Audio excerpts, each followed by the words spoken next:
Fala minha gente, tudo certo?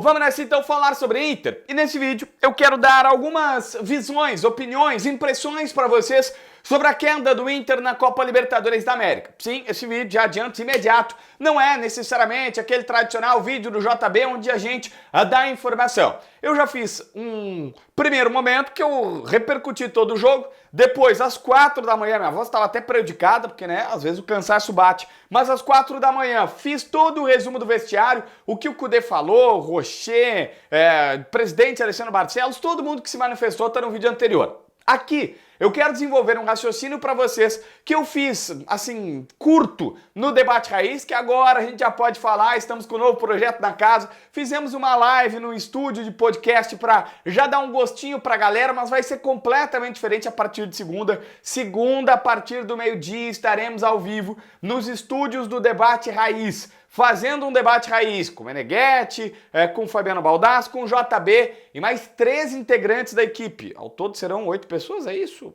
Os 4 aqui, 7. 7 pessoas da equipe. Sim, é uma galera que vai trabalhar em todo esse novo projeto. Então, a partir desta segunda, ao meio-dia você pode nos acompanhar. E aqui, como eu sempre, eu vou trocar ideias. Se você não concordou, se você não gostou, se tu acha que é bobagem, não tem problema, pode conversar aqui. Mas eu vou tentar fazer uma linha de raciocínio sobre como é que eu vi essa eliminação do Inter e o porquê ela. É mais difícil explicar como, de fato, o Inter esteve à beira de ir para a final do que qualquer coisa diferente disso. Antes, preciso te dizer que esse vídeo é em parceria com a galera da Zapay, Z-A-P-A-Y, Zapay. Tu não sabe o que é Zapay? É um aplicativo completamente gratuito para tu consultar todos os débitos que tu tem e toda a situação que tu tem do teu carro e moto. É isso mesmo, tanto aqui embaixo no primeiro comentário como na descrição do vídeo, a gente deixa um link para tu baixar esse aplicativo gratuito. Tu vai baixar e não vai pagar nada. E tu vai lá, botar a placa do teu carro, obviamente que é seguro, senão a gente não estava recomendando,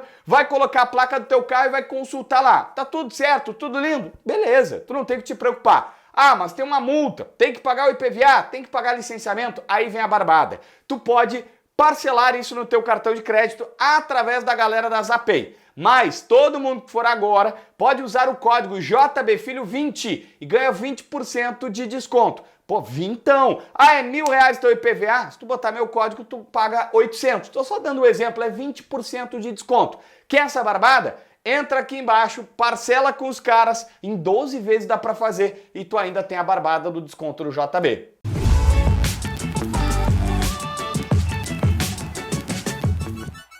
Gente, vamos lá. A primeira questão que eu quero começar aqui a minha comunicação com vocês vou até ligar o ar aqui porque deu um calor no JB. É mais difícil explicar como que o Inter chegou na semifinal da Copa Libertadores da América do que o porquê caiu da competição. Eu ia dizer, mas JB tá querendo tirar os méritos do Inter. O Inter esteve, eu admito, tá? Pra mim esteve à porta. Eu achava que iria passar do Fluminense porque pensei, cara, em casa, 50 mil pessoas, esses caras não vão entregar o jogo. Mas aí eu te pergunto, vocês lembram quando que o Cudê foi anunciado? Dia 21 de julho foi a apresentação dele. Julho. Aí tem agosto, 21 de agosto, 21 de setembro e 21 de outubro não chegou. O cara não tem 3 meses de trabalho. Como é que vocês imaginam que com 2 meses e meio de trabalho um técnico vai ser campeão? Ah, mas JB em 2010 o Fossati foi. Cara, mas quantas vezes isso aconteceu de novo na história do futebol? Sabe, do cara chegar em 2 meses e meio e montar um time que foi campeão da América. O Fossati saiu, no caso, né? E entrou o Celso Roth. Isso parece aquela história que acontece uma vez e a gente toma como regra como se fosse sempre acontecer. Vocês lembram do Paulo Nunes e Jardel no Grêmio? Toda vez, todo ano, faz 30 anos que aconteceu esse lance. Alguém diz, ah, mas o Grêmio montou um time contratando um reserva do Vasco, outro do Flamengo e tal, trouxe 2 jogadores desconhecidos, montou um melhor ataque da América. É verdade. Quantas vezes mais aconteceu? A gente pega a exceção para comprovar a regra. Não é a tendência que tu troque o técnico e em 2 meses depois esteja levantando o troféu mais importante do continente e indo para Mundial. Pode acontecer? Pode, mas não é o jeito mais certo de fazer as coisas. E aí alguém vai dizer, mas JB, mas o time melhorou muito, de fato melhorou bastante, os reforços que chegaram aqui. Sim, o time e o banco. Quando tu olha e tu tens Depena, Bruno Henrique, Luca e Luiz Adriano. O Pedro Henrique, eu até acho que tinha que ir pro sacrifício, tá? Tinha que ter colocado o Pedro Henrique de qualquer jeito pro sacrifício, mas o Pedro Henrique não jogou e aí tu não tem mais ponteiro. tu não tem o reserva do centroavante, tu não tem o reserva do meia, tu não tem opções que tu possa dizer assim, tá, não são necessariamente os reservas, mas esses caras aqui, se eles entrarem, eles vão estar gastando a bola dentro do time. É muita falha. Tem um time, mas não tem um banco de reservas, um elenco. Mais do que isso, o próprio time encaixou mais rápido do que a gente imaginava, mas assim, tem 3 meses que esses caras estão aqui. O Rocher estreou junto com o Kudê.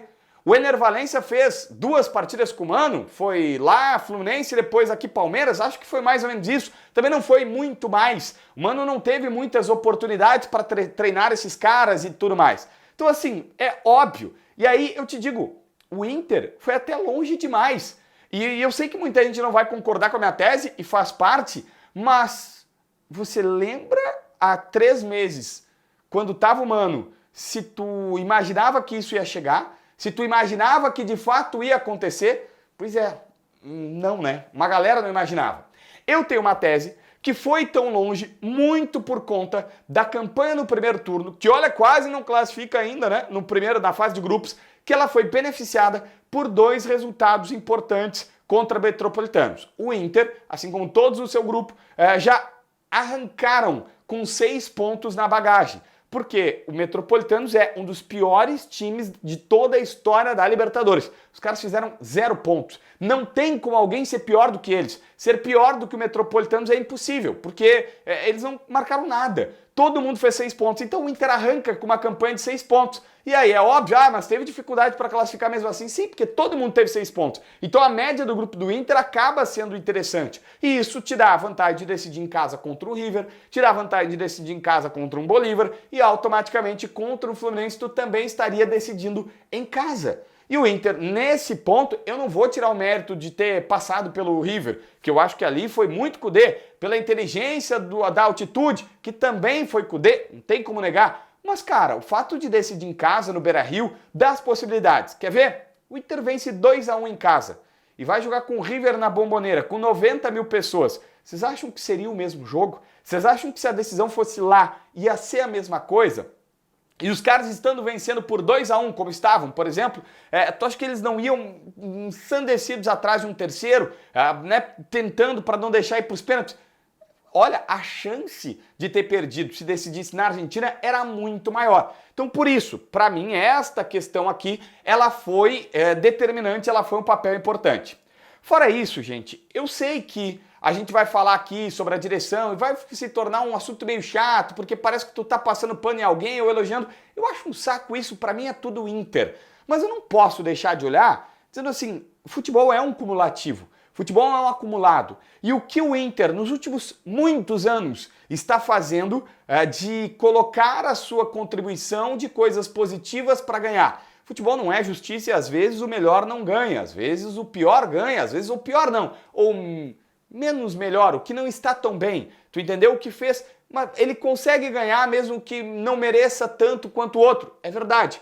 Mas vocês acham sinceramente que o Inter merece ser campeão? Eu não estou falando da torcida, que faz um Ruas de Fogo maravilhoso, que de fato tem um grande lance. O Kudê cambiou, o Kudê mudou o ambiente. O ambiente com o Mano era horrível, o ambiente com outros treinadores era horrível. E o Kudê fez o torcedor, em grande parte, acreditar, se encher de esperança e tudo mais. Eu vi o Nego Di fazendo um áudio maravilhoso, que o Nego Di disse assim, a gente não acreditava mais em vocês, aqueles áudios que o Nego Di sempre fala, a gente não acreditava, mas aí vocês dão esperança e retiram a esperança de novo numa partida desse jeito. Só que assim, começa lá atrás, perdendo um brasileiro, que a gente diz assim, não, é só agregar 2 ou 3 qualidades, 2 ou 3 jogadores que vai ganhar. Pois é, mas daí troca treinador, muda todo o jeito de jogar, 4, 5 meses depois muda tudo. Aí vem logo mais pra frente o Medina, muda todo o jeito de jogar, muda o esquema, muda o jeito, muda a filosofia, cai. Aí vem rapidamente um Diego Aguirre, se imagina que ele vai ficar pro próximo ano, não fica, e o Inter vai nessa situação assim. Acho que o Medina, eu meio que inverti, né? Porque o Medina depois... Enfim, vocês entenderam. Troca Aguirre, troca Medina, troca... São tantos técnicos, né? E vem o Mano. E aí a gente diz assim, o Mano é só mudar. E o Mano não conseguiu esse ano. Aliás, o Mano tem um erro grosseiro com ele, que é o seguinte. O Mano ganhava um salário do Inter quando veio, bem abaixo de mercado que ele ganha, assim, tal, era menos de $500 mil. Aí o Mano renova para essa temporada, esse ano agora, de 23, por um salário bem mais condizente.